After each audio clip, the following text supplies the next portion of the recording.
Approximately 7:55 p.m., a Santa Cruz police detective conducted a secondary and more thorough canvass of the complex. I will merely say that Maddie's body was concealed in a recycle bin in a way that was not obvious or readily apparent. Maddie was somebody who was known for her boundless energy, her incredible creativity, her kindness. In fact, she was a really familiar face. She was always painting or singing or making friends. She was light where her nature is concerned. That Sunday, she was basically enjoying the last bit of her weekend. She'd recently received a white scooter as a gift, and she was just desperate to take it out for a spin around the courtyard before it went dark. Around 5:07 p.m, she was actually seen by several neighbours. She was happily riding, she's chatting with other kids. She was wearing a purple dress, a black helmet, and her signature bright smile. What can you tell us about what she was doing out here? She was riding her brand new scooter. It's a white Razor. She had a black helmet on. She was wearing a purple dress, and she was just happy as could be riding around. Now, did you check with friends to see if she was with them? Absolutely. We've searched the entire tannery, door to door. Officers have gone door to door, every loft. We've looked at cameras. We've had search parties all night long. Is there anyone else? Is there another friend, an adult friend she might have befriended or anything like that? Not that I can think of at all. Has she ever done anything? Nothing. Never. Never. She's never left tannery property. She knows where she's can and cannot be here. She was, in the courtyard where she was supposed to be. She came over here, and that was the last we saw of her on surveillance.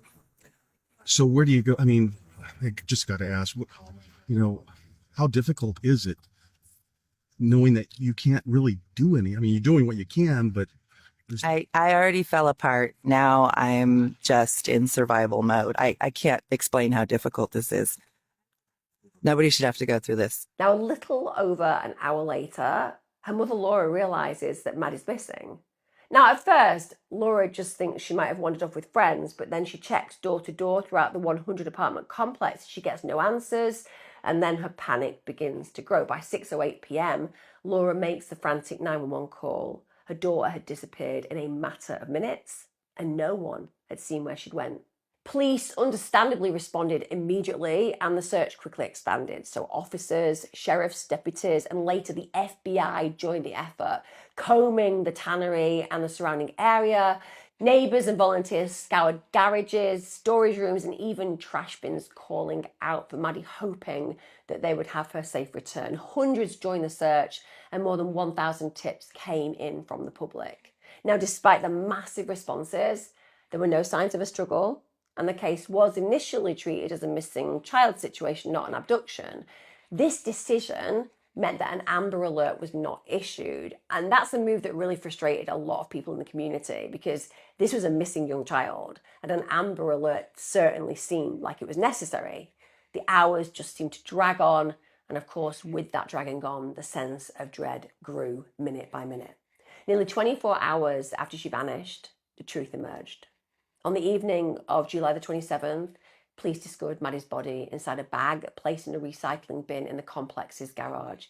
The search was over, and the community's absolute worst fears were realised.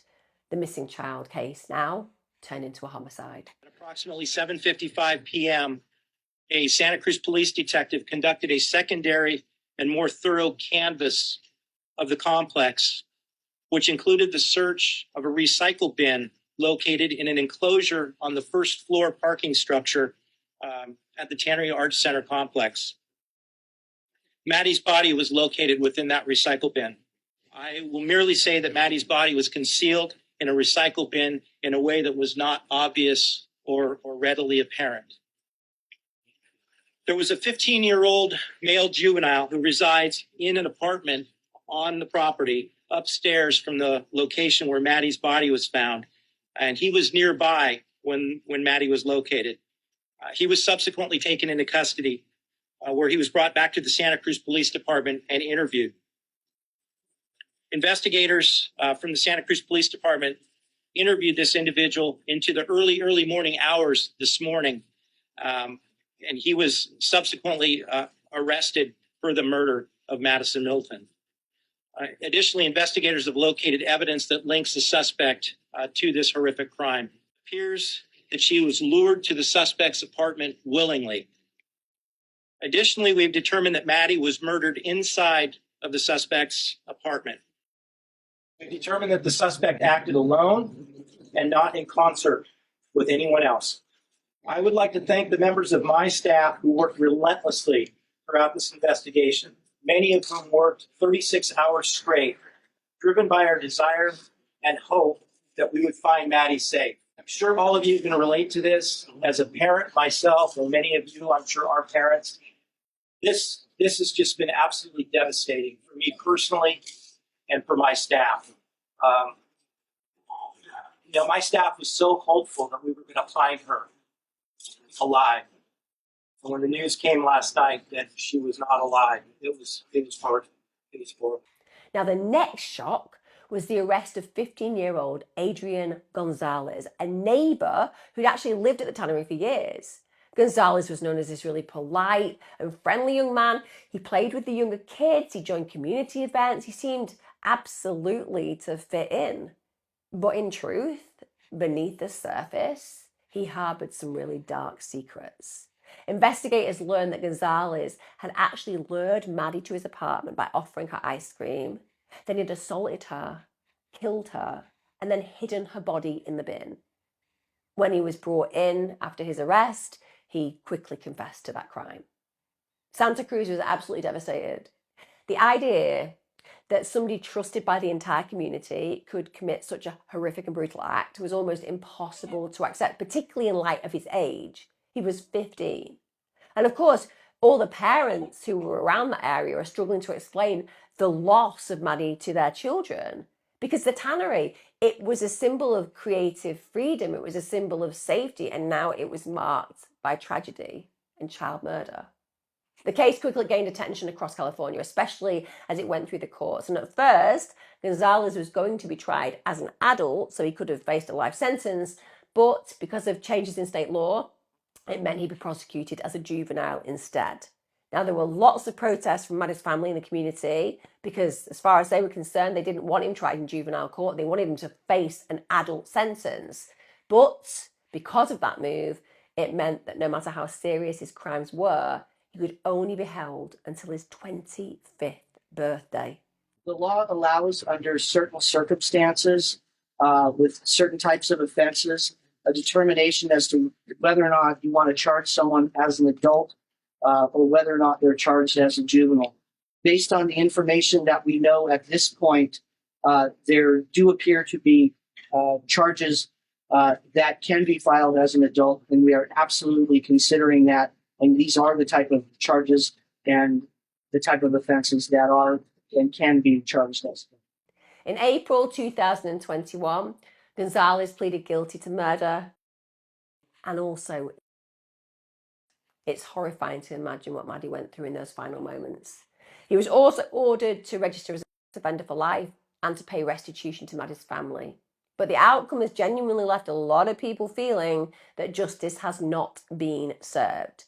In fact, Maddie's family and supporters, they've campaigned for stricter laws and also better child protections. But in spite of all that, the legal limits stood. The pain for Maddie's family has deepened with time. Her father, Michael, carried her ashes everywhere until they were tragically stolen from his car, and they've never been recovered. Also, her mother, Laura, struggled with grief and trauma, and that's meant that she's not been able to work. So there's been a huge economic impact on the family because of this loss. Now, don't get me wrong, the community has tried really hard to keep Maddie's memory alive. There are murals, art installations, and a memorial sculpture of a wolf, her favourite animal, that have been created in her honour. The tannery established October the 5th as Madison Middleton Day, and her family started a foundation to educate parents and children about safety and support for families of missing children. Years later, as Gonzalez's 25th birthday approached, another wave of understandable anxiety hit the community. In February 2025, a Santa Cruz County jury reviewed his case to determine if he was ready to be released. After testimony from experts, law enforcement, and the community, the jury found that Gonzalez still posed a serious threat to public safety. His release was denied, and his confinement was extended for another 2 years, with the next review set for 2027. Today, the Tannery Arts Centre still carries the weight of Maddie's loss. Her spirit, of course, remains in the art, the stories, the annual gatherings in her name, and her case stands as a really painful lesson about trust, about the flaws in the juvenile justice system, and the scars that this kind of tragedy can leave on a family, and in this case, an entire community.